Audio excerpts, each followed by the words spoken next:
Hey you all, it's Mesha with As Long As You're Breathing. Look who's back with me in what I would call Tennessee Orange. I'm not sure what you call it, Scott. What is that? Yeah, that would be appropriate. Yes, Yeah, how are you? doing absolutely wonderful. It was 60, almost 60 degrees today up here in the Northeast. So for Here us, too. yeah, really. Yeah, you had Mississippi temps. Oh Well, wow, and that is a good way. Excuse me, go ahead. 70 by Friday. Wow. Well, I love warm weather. So as long as we're breathing, that's how I want to be living in great big capital letters in warm weather. As long as you're breathing, keep living. As long as you're breathing, keep living. As long as you're breathing, keep living. As long as you're breathing, keep living. Always have to find a way to segue into that. No, did that pretty well. It just kind of comes naturally. I know, gifted gab. What can I say? So, how have you been? Doing well? Y'all had snow too, though, right? We had snow also, but it's all gone within a day. It's pretty amazing. March has become a snow month. The Wow. first 2 weeks of March. It really has changed. This used to be the beginning of spring, and we still get snow. So I don't. Hmm. The plants are all confused. People are confused. We jump ahead and. We are confused. You're right, and but some of that confusion is being cleared up by something that some people are calling spiritual awakening or conscious awakening, or I call it energetic awakening. And of course, that's what we want to talk about today: is how it's kind of affecting everybody differently, or some people it's not affecting at all yet. And we are all calling it different names, and it's happening in different ways for us. So that's kind of been the theme this month. We had a round table. Should have had you on the round table. Didn't think of it. Actually planned the round table months ago. So still should have added you into it. We had a great time. We talked about chocolate and alcohol and all the things that you like to talk about. So, and we didn't have a dance party though.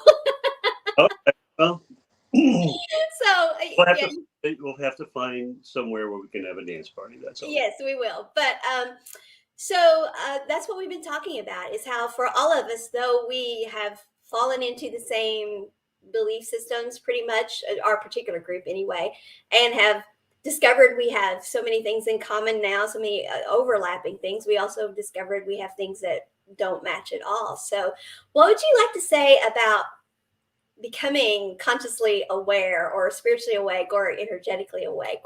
What is your differences that you think maybe you have, or something that you want to be sure people know about and say, like me, I want people to know that clairaudience is not schizophrenia. So Right, and you've let us know that very well. yeah, I try. Yeah, and it's funny the way it affects people, or has affected it. Some of my clients have just they're they know there's something different. They know there's something more. There's something in the way, and they know there's more beyond it. And what I try to help them do is just to kind of release those blocks that they have, and just allow them to see it. And absolutely amazing when they're centered, when they are grounded, when they are clear, and the energy just kind of flows. I always relate it to a stream, especially for them that it's just constantly renews. And when it's flowing, you have this clear, beautiful stream that you can see through. You can see everything all the way to the bottom, and there's a really conscious thought, and there's a presence that you're able to bring to whatever you're doing, whether it's work, whether it's your relationships, whatever it is, you can bring that clarity to it. It Right. changes, and it changes the relationships that they have that are closest to them, and those are the people it affects first, of course. And it's pretty amazing the way things start. Everything starts aligning after they get aligned. And that's and they transform, and they see more, and they hear more, and they're aware of all the presence that they have, and the presence that they have. I for instance, for me, it was my wife passing, and um, going through all of that, and trying to come out on the other side of it, and just finding this energy field, and realizing I've always been in it. I've always been next to it. I've always felt it. I didn't know what it was. I didn't know how to plug into it. I didn't know what it meant. I didn't know how to allow myself to heal. And in the process over the last 5 years of between therapy and modalities and learning and teaching and having these discussions with elevated people such as yourself, it really does. It's amazing what's out there, and what's right in front of us if we can see, take the breath, step back, find ourselves, and we can find everything else in our life. I love how you throw those compliments in there. Thank you so much. I'll pay you after the show. But thank you so much. Um, that is one of the things that I those who have not yet experienced conscious awakening, I want to be sure that they understand is that it's not really that anything is different. It's just you're aware of how things really are. It is truly consciousness is awareness. And so that's what it is we're conscious of something, we're aware of it.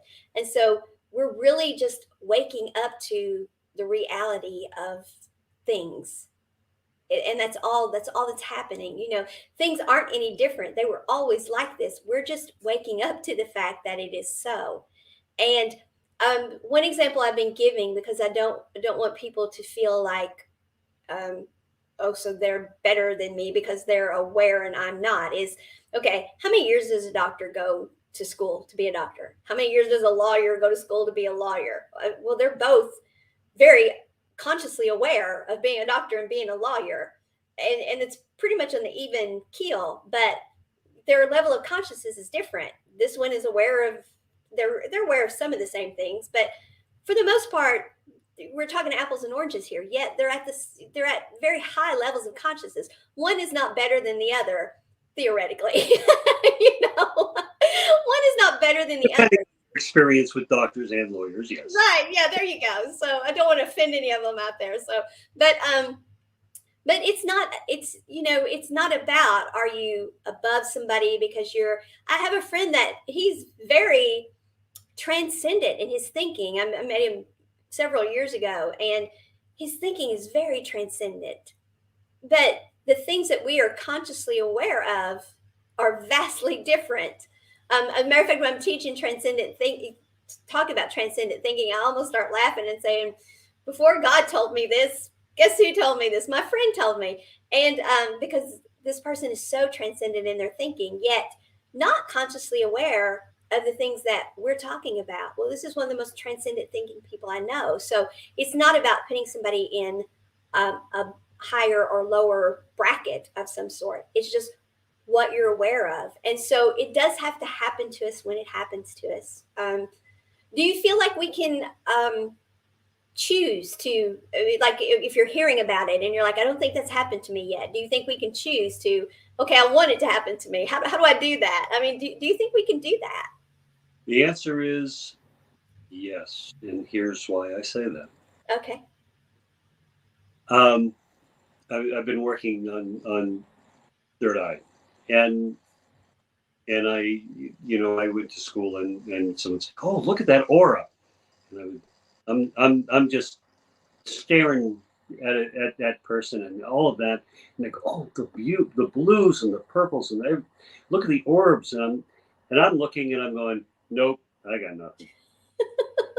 So all that means is that they're aware of that at that level of auras. I don't know if I ever will. Maybe I will. I don't know. I never thought that third eye to be able to see was possible. But then, I was kind of awakened to that by a very good friend of mine named Misha, and just things that I didn't know were there before, and it's perception, and it's just whatever the gifts are, or a lot of people have feel they take things in. Some people are very auditory. Some people have to speak it through. Some people smell everything. Some people through sight. Some people through intuition. Some people through dreams. Yes. So everybody has a different way of input, and that's all awareness is. I talk about intention. In other words, if you put your arm out and you say, put it out as far as you possibly can. Okay. Well, putting your arm out, you can just put your arm out. But if you say, okay, as far as you can, you concentrate on it. And then if I say,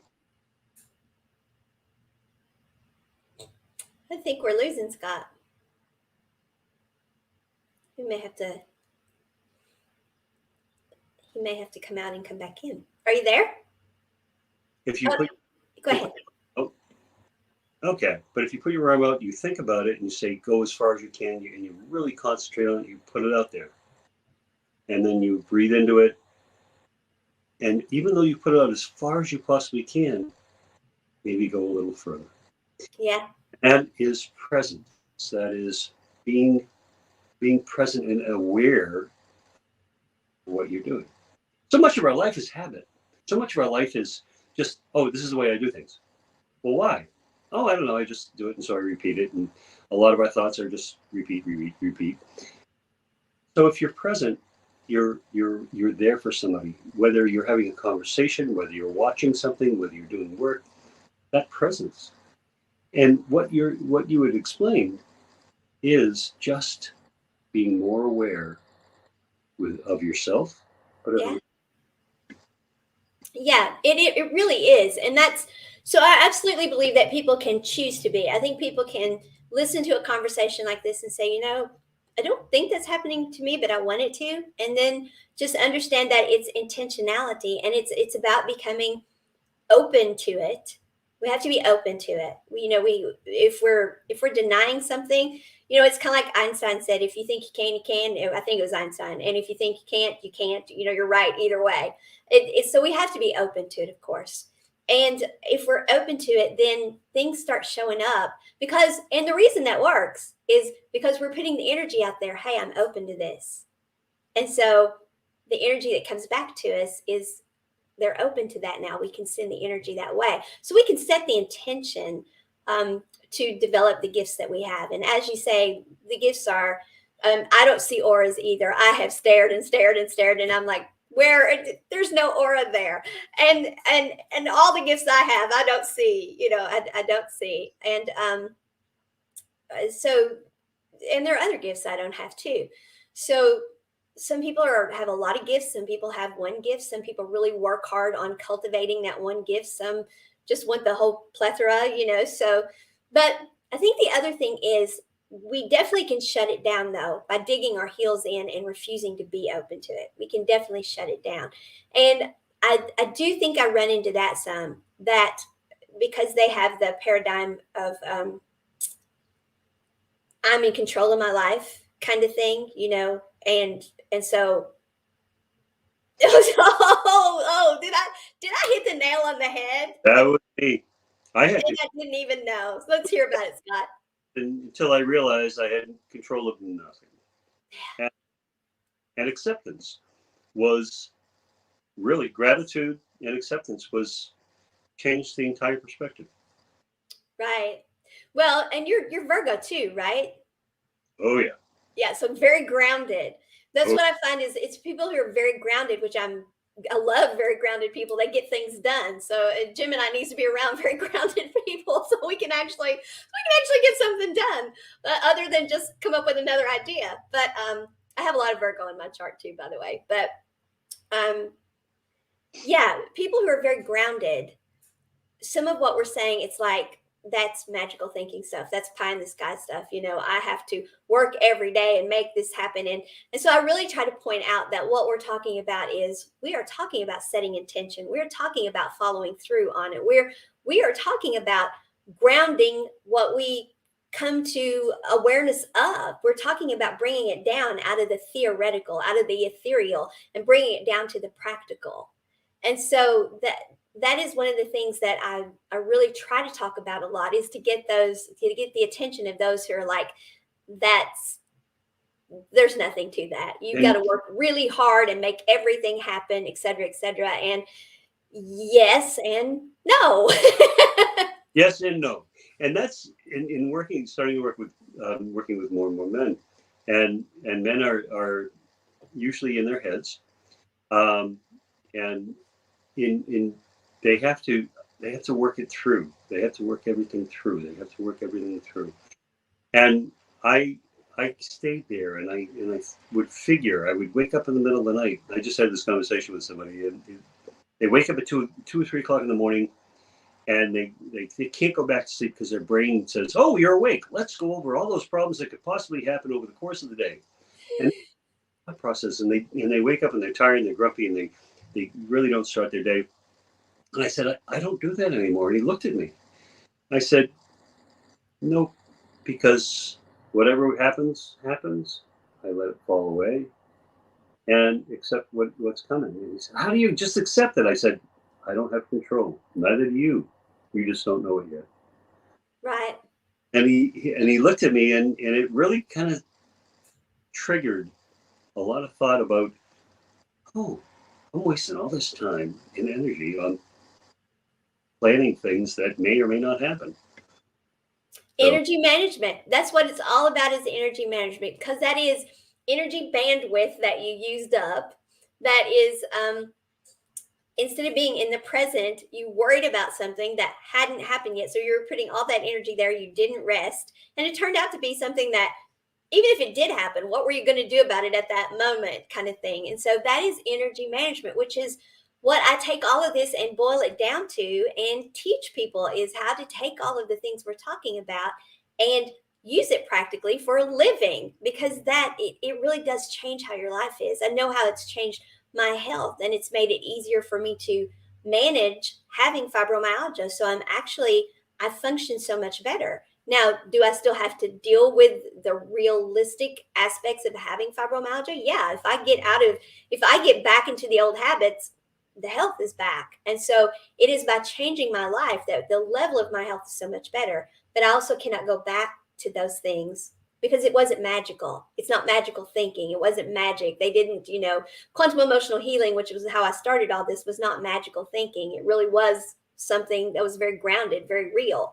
And all the things I do because of it, the way I am because of it, the things I feel, the things I've experienced, the way I am being, those are real everyday things. So it's not magical thinking. And so I try to bring that to people's attention and let them know it's going to change your life. There are going to be things that get better because of it. And you're not even going to realize it, because it's your time management. It's your manifesting. It's how you decide what to edit from your life and what to keep. It's how you realize I needed to edit something from my life. It's how you figure out the things you need to heal from. It's all of those things. And you don't even have to think about them individually. Just do the energy management, and all of that just comes tumbling down. It really does. I was just talking to a friend of mine, and she's having problems with high blood pressure. I said, have you seen a cardiologist? Well, I'm going to. And I said, well, what's causing it? She said, well, I'm just so stressed. I said, why are you stressed? She said, well, I have all these commitments. And, yeah, I know. So I said to her,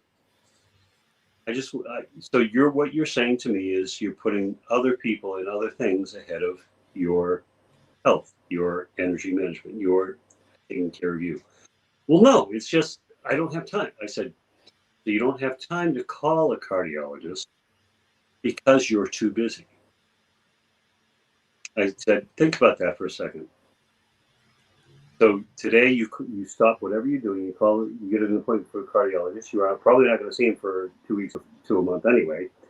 I said, but it's there, and you've taken care of that, which means you're taking care of you. Now, if you don't take care of you, all those commitments you have will go away because you won't be able to do them. Yeah. Well, I guess you're right, she said grudgingly. Dadgum you. Yeah. How dare you be right about helping me with that? And the funny thing was, because we're such good friends, I said, but you wouldn't take that from anybody else but me. She said, no, I wouldn't. I would have just shut them down. And it's like, well, you need to hear this because you need to take care of yourself. And this is everything that you're saying in a common sense way, in a different, slightly different way. You're saying, take care of yourself first, and everything else takes care of itself because of it. Yeah, once we recognize the way we determine how to take care of ourselves is how do I want to be treated, and then treat yourself that way. But then put that energy back out into the world, and then you attract other people into your life, and not just people, but situations and opportunities, et cetera, that are in that energy of, wow, that person respects himself, but they also respect other people. Because if we don't do that, if we just take care of ourselves and we stop there and we put out the, and I'm doing this, stop, don't cross my boundary thing, then what we put out is energy to attract back to ourselves situations and people who are like that too. And we don't get the full effect that we can have from doing true self-care, of taking care of ourselves. It is understanding that everything is relative. Everything is about relationship. And everything we do is relationship. The universe, the reason we use the word co-create, I have a friend who's brilliant, but she does not like the term co-create. Really? I'm a part of the universe, therefore I am the universe, therefore I create. And I'm like, but you said it when you said you're a part. We're all parts of the universe. And everything we create, we can only create because of the fact that other things are happening. If you manifest a car, it's because other people made the car, and because of, I mean, everything is accumulative, everything is relative, it's And independent. yeah, interdependent, it's synergistic and all of those things. So nothing that we do, no matter, I may be the only one in the room here doing it, but I'm still co-creating it. Even if it was something I originally did on my own, it's going to have an effect.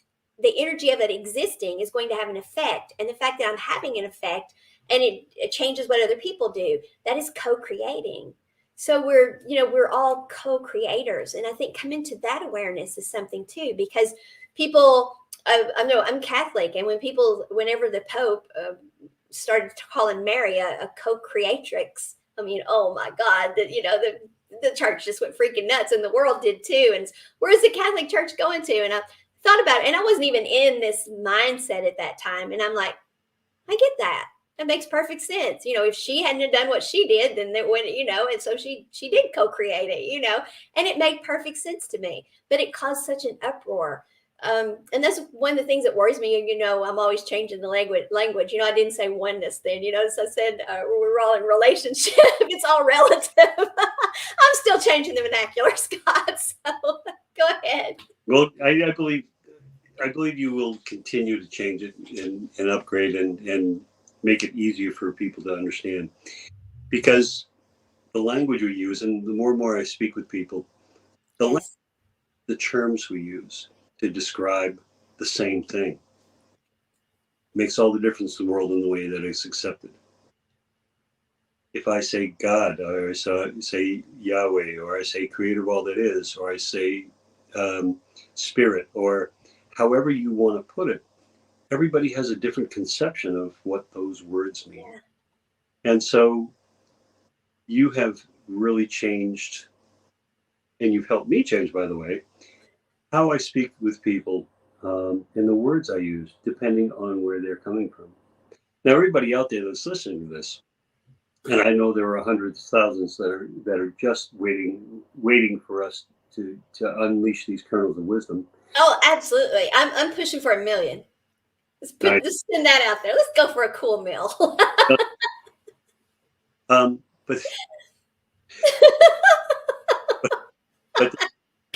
But just being able to understand at whatever level you're at, when we speak, and know when you speak specifically, you're putting it out there on 5 to 7 different levels at the same time. what you're saying, how you're saying it, depending on where people are. Hmm. And when we say transcendent, and I use that term often because of the work I'm doing with men, it's it's how you define it, and you have to really explain. And it doesn't mean, I'm sitting. I go. My role is to sit naked on top of a mountaintop and have people come to me. That's not where we're at. But where we are is just being able to guide people so that they can see what's in front of them, what they have in front of them, how grateful they should be for everything that's within their lives. We've all been to points where we weren't grateful for what we had because we wanted more, or because it wasn't good enough, or because we weren't good enough. And everyone has those feelings, but once you can heal all of that, stay within yourself, manage yourself, understand yourself, bring that energy, the grounding, the centering, and be clear-headed about it. Wow. Yeah. Um, One of the things you said, of course, was should, which many people in our world, you say should, and but you were right, because if we have manifested something into our life, we should be grateful for it. If we are not, that's one of the times when should works. If we are not, then we manifested something that either we really didn't want, we didn't realize what we were doing, or we have moved on from it. And so anytime we're talking about gratitude and it's something in our lives, then yes, we should be grateful for it. And if you're not, that raises your level of consciousness right there, your awareness right there. And it's like, I manifested this big old house, and 20 years ago I loved it. Now, not so much. Okay, it's time for a change. It moves us, is what that does. And so that's ultra important. But a few times now you have talked about being grounded and being centered. A lot of people aren't aware of what that means. Maybe we talk about that just a little bit. Very, very quickly. And you go with 12 chakras, and just learning and discovering the 12. But the standard has been 7, and it's kind of Sure. is making sure that they're aligned, being able to be aware of your different energy centers within you. There are 7, and Hmm. being aligned all the way down. When when you feel off balance, you stand on your right foot, you're okay. You stand on your left foot, you fall over. Okay, so you try to keep things on an even keel. When you're grounded, you feel solid where you are. You have a great foundation that you can Right. work from, and that's just being centered and grounded. Meaning, okay, if you go to PT, if you do anything with physical therapy, they always want to do it both sides equally. They want to make sure that your body is lined up center, so Hmm. that you can move effortlessly with no pull to one side or the other, and all of that. And so that's that centering. And then when you're grounded, you're really strong on your feet. And when you're strong on your feet, you can do almost anything. So if we relate it to the body, energetically, it's the same thing. Same thing. Being right there. It's being present, and it's being solidly so. Yeah. Yeah, absolutely. It is. Let me see. We're at 29 now is where we're at. So we're at 29 now. Let's see. There was something you said that I really wanted to latch onto, and I saw the time and it threw me off. And so, the chakras. That's another thing about awareness. Many people who were very transcendent in their thinking, who understood and were awake to, let's say, yoga and mysticism and all of those things, they were very aware of chakras. And now understanding that there are more than 7, that's awareness. We are aware of them now, and therefore we can teach about them. But so that's just, even in the world that has been touting itself as we are aware, we're already there, we're conscious, well, guess what, there's more chakras. What? I was told by an Indian guru there are 129. Yeah, there are, and there's one school of thought that there's 144 and there's 128, and so there are all kinds of chakras. I mean, we have, we are multidimensional, and they are spread out. I've been downloaded on some stuff on that. I'll have to teach you what I know about chakras someday, but it's very interesting. But yeah, those that center, those that make up our energy column. Yeah, that's the very transcendental world, the very aware of us, are that world has had to come to terms, and they can't agree on how to name them and what color to make them and all of that. So that just goes to show you that no matter what your level of consciousness is, you still get into things like, no, we're not going to make it that color. We're going to make it this color, and we're going to name it that. No, we're calling it this. And I mean, so those things happen at any level of consciousness. So we're truly not talking about someone better than someone else, someone smarter than someone. It's nothing like that. It's truly, what are you aware of? It's simply that. And the more we want to be aware of things, it's kind of like some people choose to bury their head in the sand. And that's one of the things that I've been shown about many illnesses. Many illnesses we have exist. Of course, we know illnesses from stuck energy. And that energy gets stuck because we choose to bury our heads in the sand. Either bury our heads in the sand and not see, or just dig in, just dig in and just refuse to accept that it could be something different than what we are saying. And that's another thing that I think causes us to resist awakening too, but I've been saying it this way for years. And I can't change it now. I will look wrong. Well, that's why I'm also do the whole bear in the china shop thing, is I'm really good at telling people, and I did this, and boy, did I mess that up. And boy, did I have that wrong. And because what we know at any given time, we know because of our level of consciousness. So if we decide that what we know is the way it is, and we're not open to it being any different, our level of consciousness is never going to change. Yeah, it's that constant learning. It's once you get here, you can see things differently, and you go, that isn't what I thought it was going to be. Yeah. And then you move over here, and you learn this, and you're aware of this. Your whole perspective changes when you're looking at things from up here.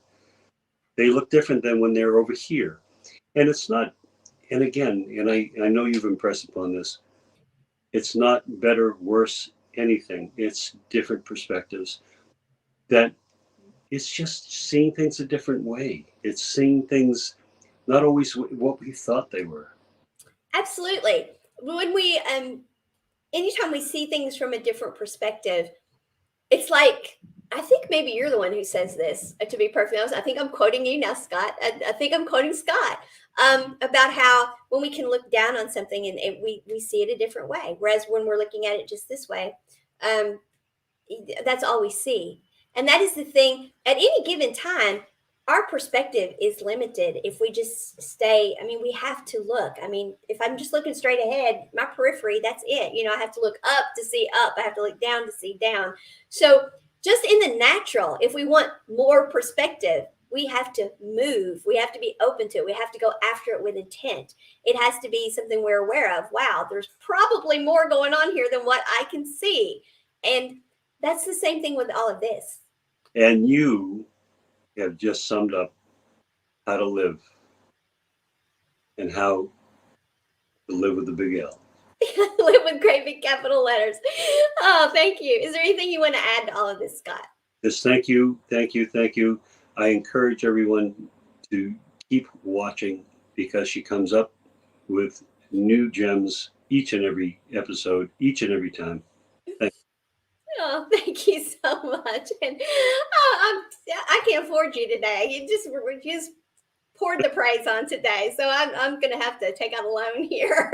But as long as we're breathing, folks, keep living. It's StreamYard. I can't find where to go. Keep living in great big capital letters and stay open to other perspectives. And you'll start understanding more and more about what we're talking about. And then you can come on and you can tell us some things, because we're open to hearing what you've got to say too. That's how we live in great big capital letters all the time, as long as we're breathing.